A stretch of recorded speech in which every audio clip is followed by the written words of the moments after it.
Hello, welcome to Sheen Talk Live. My name is Jacqueline Valdez and I'm your host today.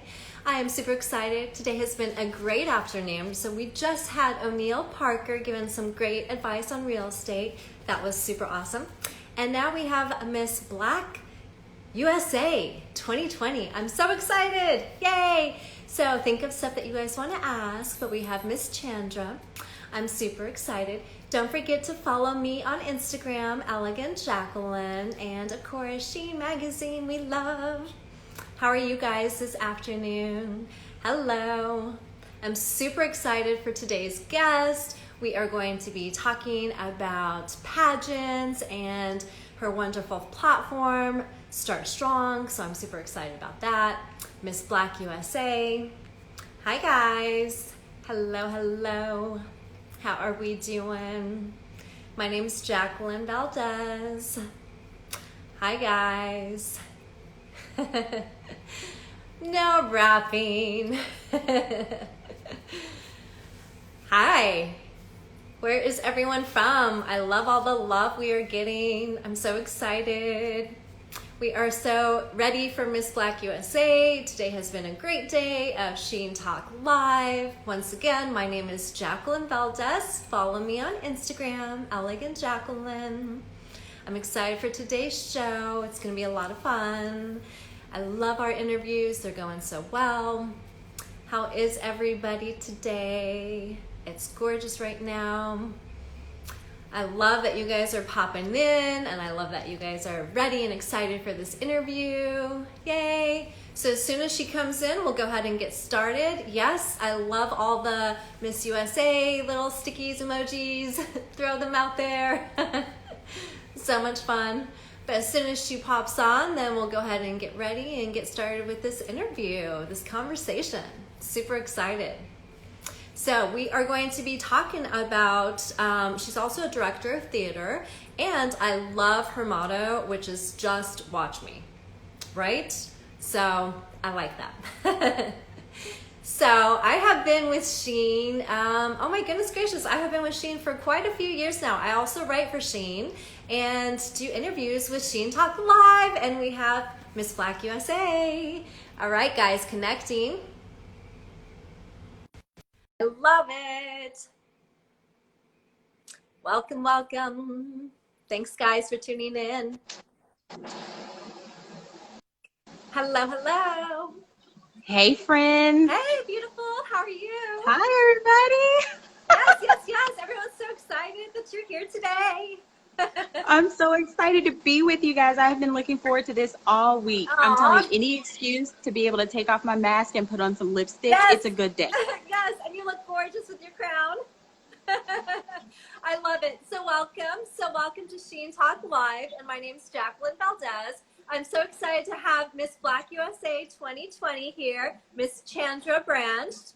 And I'm so excited to know more about you. You also won Miss Black North Carolina this year, correct? So tell me a little bit about that.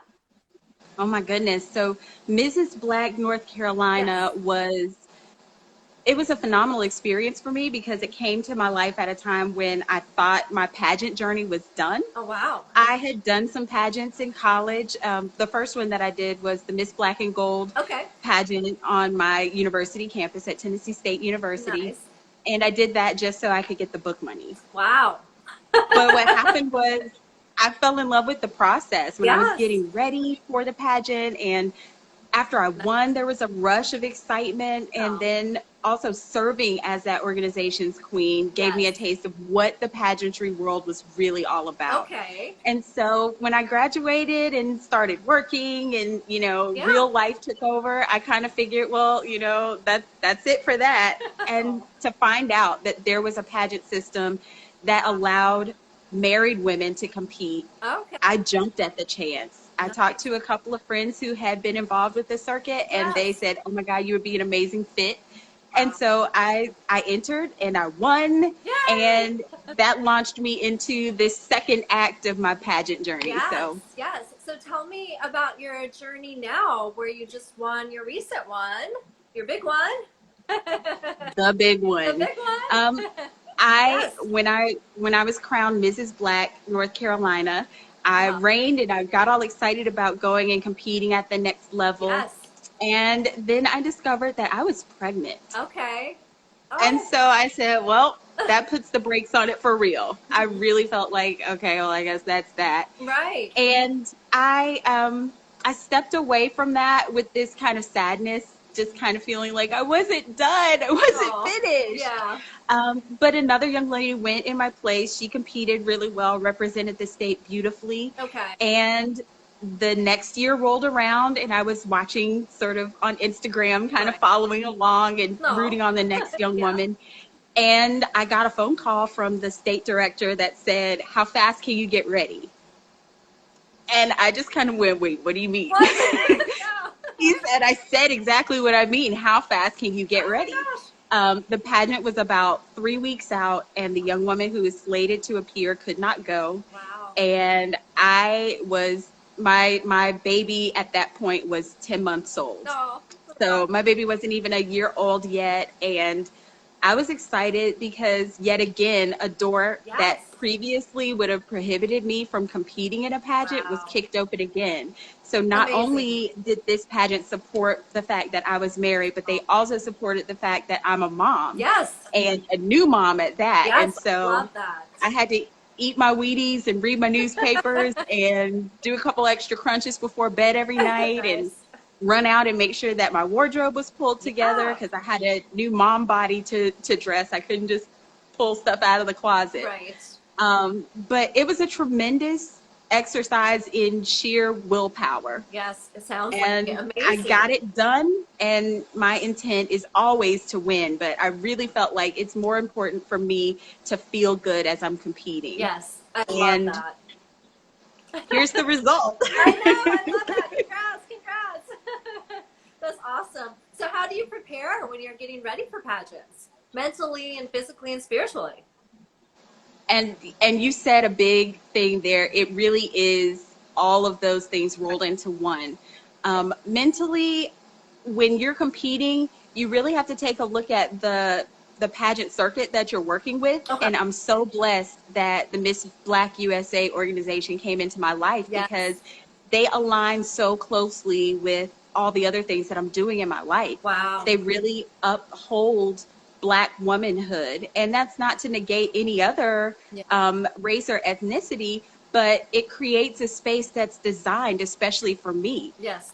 It's really common for me to walk into a room and find that I'm the only Black woman there or that I'm the only Black face at all. Right. And so to walk into a situation where it's a room full of brilliant, amazing Black women. They have just as many degrees as I do. That's They're amazing. just as beautiful as I am. They're rocking their natural curls too. I love it. They have curvy bodies and they're running 501c3s and they have professional careers and they have husbands and kids too. So it was an amazing, empowering situation to find myself in. Oh. Aside from that, the physical part, you've got to eat right. You've got to nourish your body. Right. And like I said, I was doing those few extra crunches because I had a tummy to work around. Right. I just had a baby. But even in the normal sense of things, you have to feel good because even though there wasn't a swimsuit portion, there was definitely a fitness portion. Okay. And you want to look your best, you want to feel your best. Yes. And that works hand in hand. That's so true. When you really feel good, you can walk out there in that two-piece and in that sports bra and be like, this is what I'm working with. And you feel know? confident. So I love and that feel you confident. say in order to feel good, you really have to take care of yourself. Absolutely. Absolutely. And one of the things that I struggle with, not just in the pandemic, but all before, is rest. Oh my God. I really struggle with so like when to turn it off and go to sleep. Yes. It's a struggle. It doesn't seem like it would be that challenging, but it is for myself too. And I dance. I have a fitness studio, and I've done a couple pageants when I was younger, and then I've taught little kids pageants and like their choreography and stuff like that. So that was super fun, and I enjoyed it, and it was a lot of fun, and you meet a really amazing people and really inspiring people, and you get really just support. It's amazing the amount of support that you get. the women that I competed with, we're still in touch. We follow each other on Instagram. Oh. We reach out. If I'm having something and I know that falls into their area of expertise, then I know I have somebody to help me out, and vice versa. Oh, nice. So how do you deal with juggling, both being a mom and being in the pageant world?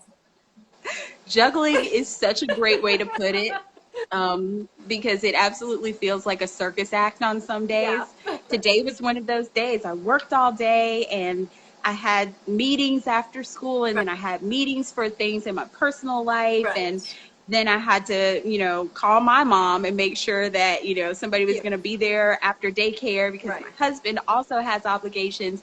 It was one of those days where I was juggling.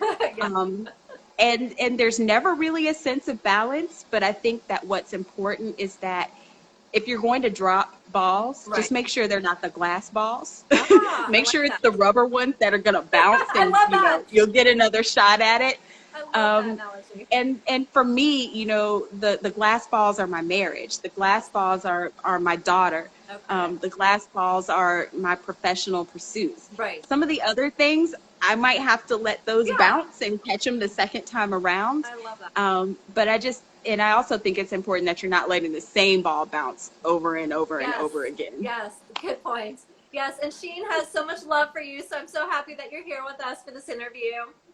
It's amazing to be with you. Yes, definitely. So then you also have a platform, and it's Start Strong platform. I do. Tell me so about Start that. Strong and Start Smart. Okay. They look great on paper. It sounds a little abstract when you say it out loud, but just imagine in your mind that the ART is capitalized. It's because art is what has helped me develop into the woman that I am. Yes. I got training from a very, very young age in dance, in baton twirling. I was a competitive baton twirler, in modeling, and in music and piano, all of those things that I was showing an interest in at home. My family picked up on that, and they jumped in and supported me. And I think that the arts gives especially young people such an incredible platform and a safe place to develop their personality and learn social skills. I love that. But I also realize that I'm one of the lucky ones. I got high quality pre-professional training on a regular basis. And especially for kids of color and for kids with disabilities, that doesn't always happen. That's not always the truth. And so one of the things that I always seek is to build platforms where there is equity as far as access, where there is equity as far as the monetary demand that it takes to be involved in those, and that kids are connected to programs that are going to support them for who they are as well as the talent that they bring. So it's one of those things that I'm super duper passionate about, and I consider it a blessing to be able to help the next generation of kids find their voice through the arts and push that out into the world. And I love that. I love that you are using your platform and you're trying to help empower others, and you're speaking up and inspiring others. I love that. Oh, thank you. Thank you so much. Is there something that you would give as far as a tip to someone who is wanting to get involved in the arts and who is wanting to do pageants, but they just don't know where to turn to or how to even begin because they don't have those resources? So first of all, and I think those are two different questions. First of all, there is a segment of the population who feels like art is for them, whoever them is. And what I say to them is jump in somewhere at some level and do something. Sometimes it means that you have to create a space for yourself. Sometimes it means that theater or that gallery that you pass all the time and you've never stopped in. Park your car and go inside and talk to somebody. I love that. I know that we're in the time of COVID. That's a little bit more difficult as well. But I think it boils down to we're all on the internet all day anyway. Like hit somebody up on the Googles and find out what their program is all about. The second group of people is the folks who don't know where those resources are or aren't sure how to connect. And what I would venture to say is that art organizations at this point are looking for all hands on deck. Oh, wow. They are really finding themselves in a bit of a struggle. Yeah. And they're looking for people who can bring their talent and their resources in order to help even keep them afloat in these tough times. And so I don't think many doors are going to be closed to you. Start with the Googles, and then go from there and really find not just local organizations, but there are some national organizations and some regional organizations who also need board members. I find that in the arts, we're often on stage or we are creating work, but we don't really have a voice in the behind the scenes things. We don't have a voice in what shows are being programmed in theaters. We don't have a choice in what artists are being brought to galleries for exhibitions. And so I think that having a voice in the boardroom side of things for the arts is also critical. Right. I love that. Have you noticed a difference in the pageant world right now with COVID happening and the quarantine happening? Absolutely. 100%. I cannot wrap my brain around any way possible to have a virtual pageant. So a lot of them have just plain been put on hold. But that's been a blessing for some women like myself because it means that I have a few more months that I can stretch out what I'm doing and really hit some of the targets that that I may not have been able to reach in that hard, fast 1 year deadline. Being able to pursue this for a little while longer, and especially when a lot of the events that I would be appearing in, the festivals that I would be attending, the parades that I would be attending, just to gather more information and interest in my pageant circuit and also to promote my platform, that hasn't been a reality. And so that pivot, that shift took a little while to figure out, but I think we're arriving at a place where the queens nationally are figuring out how to get their message out, how to achieve their platforms, and how to simply draw more positive attention to the pageantry world so that when it is up and running, it's going to be magical. I love that. And I love how you said pivoting, because it's like, you know, you just have to approach life with just pivoting and moving along and just go a different avenue. Absolutely. Absolutely. It means interviews like this can happen. It means being on Zoom calls, and it means popping in here and there or wherever you can make a difference. It means showing up wherever the opportunity is. Yes, very true. I love that. And I am super grateful for us to connect like this because of things happening. Yes. So what's your favorite thing about doing pageants? It's going to sound awful, but I love the heat and intensity of competition. That's just who I am. It drives me.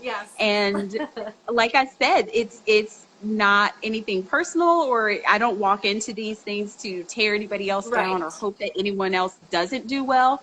But it gives me the opportunity to really dig deep and find the gold inside myself, to really dig deep and pull out that more primal urge to win and to really do it at a high level and to be my absolute best. It takes a lot to compete and to compete well.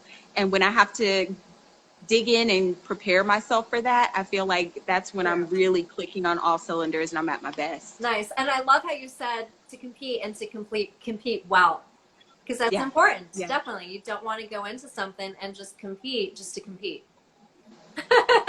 That's a bad idea. Yes. I kind of understand because I compete in pole dancing, and so so I compete on a national level, and so just mentally preparing and physically and getting rest, and then you want to be the best that you can be, and it makes you a stronger person and it makes you shine.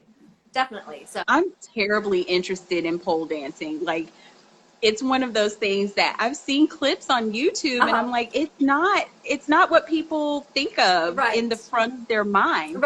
There are some really artistic, really beautiful routines that I've seen. And like, I've always secretly been like, I want to try. I have to teach you maybe someday then. I teach classes. I have a dance studio, Elegant Body Pilates, and I'm trying to change the stigma on it because my background is ballet. And so I'm trying to take a twist on it. Absolutely. I would love to come and visit with you for a Yes. couple of lessons. Yes, you're invited any day. So was there also your theater, right? Yes. So tell me Yes, about your yes, yes. theater gig. Oh my Shout out to goodness. your theater crew. I know that's right. Uh-huh. I've been performing. See, Right. it's hard to It is, shift I know. gears sometimes. I've been performing in theater for almost as long as I can remember. Nice. The first musical that I was ever in was The Wiz, Aw. and my choreographer and dance instructors and my director had all been members of the original Broadway cast. Oh, exciting. And the love for theater that they just sparked in me Yeah. is unimaginable. And I've been chasing that ever since. So Fun. I've been in some pretty major name shows in community theater and in regional theaters. Nice. So I've done 9 to 5, the musical. Oh, I've fun. done Hairspray. Fun. I've done Chicago. Yeah. I played Velma Kelly in Nice. Chicago, which is not a role that you typically see a Black woman in. And so I'm really, really proud of that. I did Gypsy with North Carolina Theater, Big Fish. I have a pretty extensive resume, if I do say so myself. Some lead roles and some supporting roles, musicals and straight plays. It is one of the things that just makes me happy. Yeah. And a lot of that is the process. Again, preparing for it and learning your lines and learning your blocking, learning the choreography. Nice. But you're also learning people because no cast is ever the same. Yes. No show is ever the same.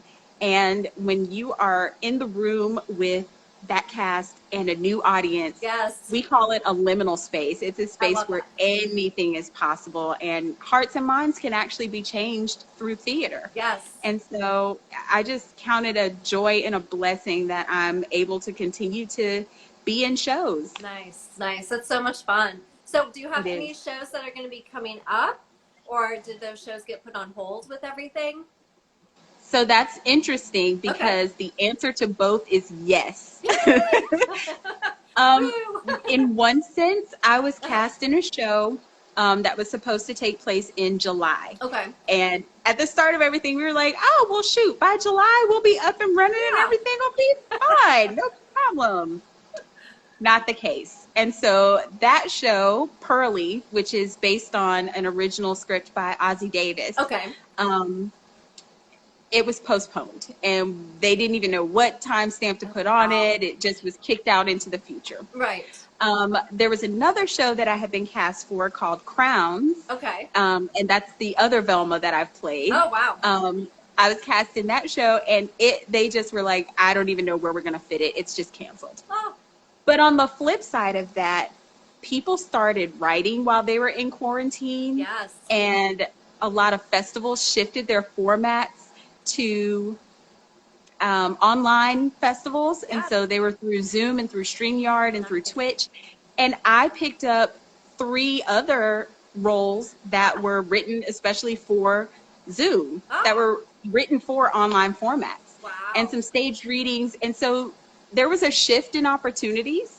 But I am still going to get to be a part of the cast of Pearly. I'll be playing Ludabelle Gussie Mae Jenkins, I love it. which was originated on Broadway by Melba Moore. Wow. And so I'll be singing the hits of a true Broadway diva. And I'm so excited because Pearly is not a show that a lot of theaters pick up and do. Okay. Not only because the content is demanding, but because it addresses some issues head on of racism and the Jim Crow era and how we see each other and how we treat each other.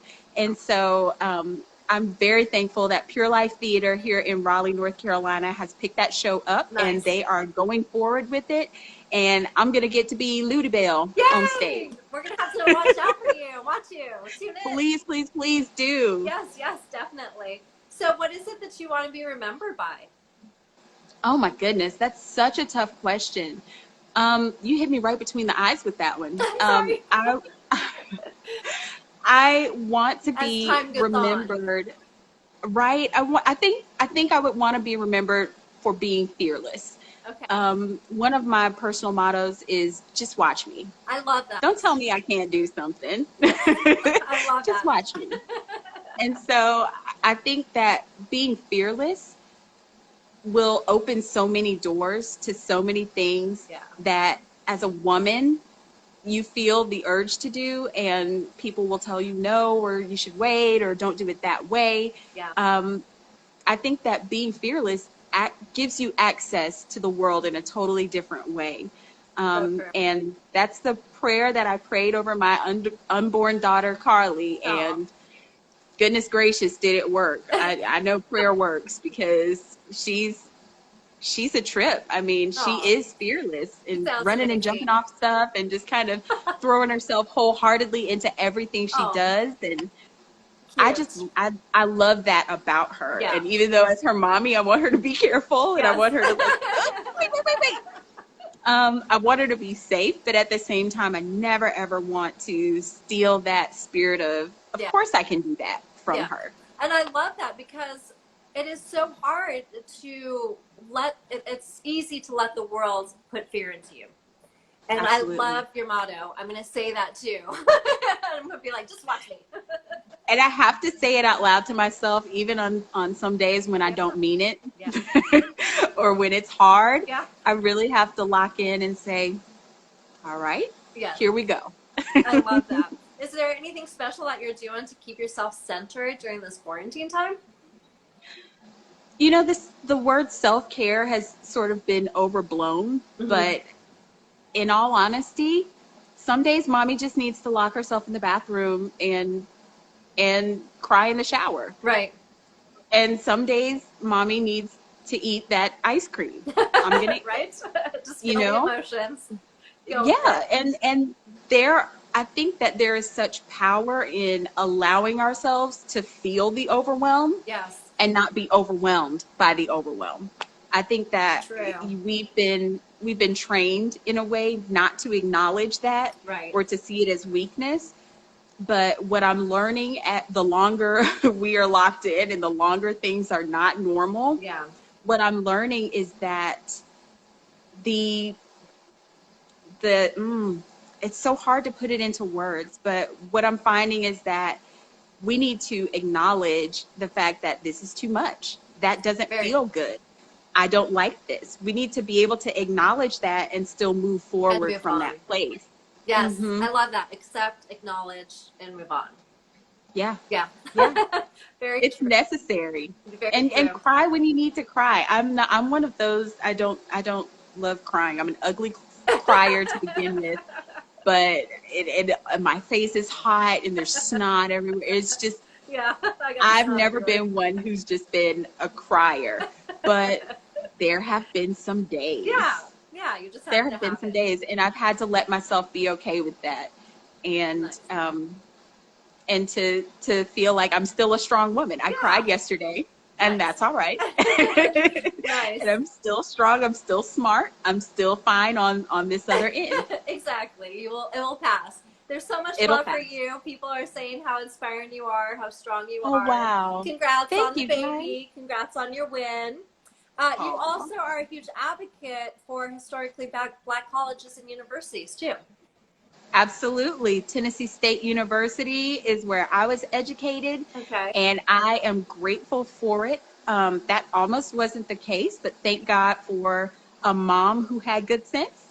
My mom did not get an HBCU education. She went to the University of South Florida. She's a Bull. And she had a great experience, but she knew that her experience could be greater. And so both of my uncles were educated at HBCUs. One at Florida A&M at FAM, and the other at Cookman. So they actually went to rival schools. And the experiences that they had, the friendships that they made, the stories that they were able to tell, they were tremendous. And so when it came time for me to select a school, my mom said, you can go anywhere in the country that you want to go. And my eyes lit up. I was like, serious? Really? You'll support me anywhere I want to go? She said, as long as it's an HBCU. And so I was like, well, them's the rules. And mama meant it. And I think that she was able to see farther down the road than I was. I had been educated in a county where there was a fair mix of diversity, but I did not have a truly immersive Black experience until I went to college. Wow. And I cried for the first 2 weeks because, number one, I was so far away from home. Mama wasn't going to like whip back around the corner and come get me. But also because that was the most fully immersive experience I had ever had. And the nerves and the tension and learning a new way to communicate and a new way to bond with people. A whole new world. Once I got over that first 2 weeks, I was bought in completely. And, you know, my husband went to North Carolina A&T. We have friends and family who have attended Black colleges all over the country. My dad went to Fort Valley State. Nice. And so I sort of have this little joke. I support all HBCUs, but I can talk funky about my own brother and sister schools, but nobody else better get on that train and try to ride it. Cute. I'll stick up for any HBCU swinging. Watch out. And so, you know, when I travel, when we're in different states or different cities that have historically Black colleges and universities, I make it a point to stop by their bookstore and get a trinket, even if it's a coffee mug or a baseball cap or a T-shirt. Yeah. And I rotate those things out. I'm a teacher by trade, and so I make sure that I talk about them in my classroom. Nice. And I wear my T-shirts on Spirit Fridays, and the kids see the pennants and stuff in my wall. I love it. In the classroom, and I just really go out of my way to make a big deal of the fact that these schools exist, and they exist for the benefit of Black people who otherwise would not have gotten a quality education. Wow, that's amazing. I love the support. Absolutely. It's so much fun. Yeah, it's so much fun to just pop into somebody else's homecoming every once in a while. I'm so sad about the fact that there will be no GHO this year. I'm an Alpha Kappa Alpha woman, and this is my 15th anniversary. And so we were planning a really big to do for homecoming this year, and there won't be one. And so I'm a little torn up inside about that. So we'll have to figure out what to do virtually, but something creative virtually. It's just an amazing experience all around. Yeah, it sounds like it. Wow. Was there anything else that you wanted to tell the viewers before we get off? I can talk to you. I love you.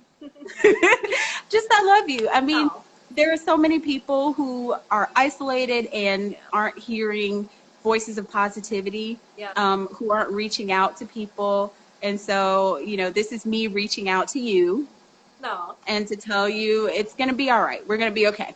Just keep a cool head. I love it. Keep a level head, and we'll get through this. I love it. Thank you so much for the interview. It was so much fun. Thank you for having me. Please invite me back. I will, definitely. Bye. She loves you. Take care, friends. Bye. I love you. Bye.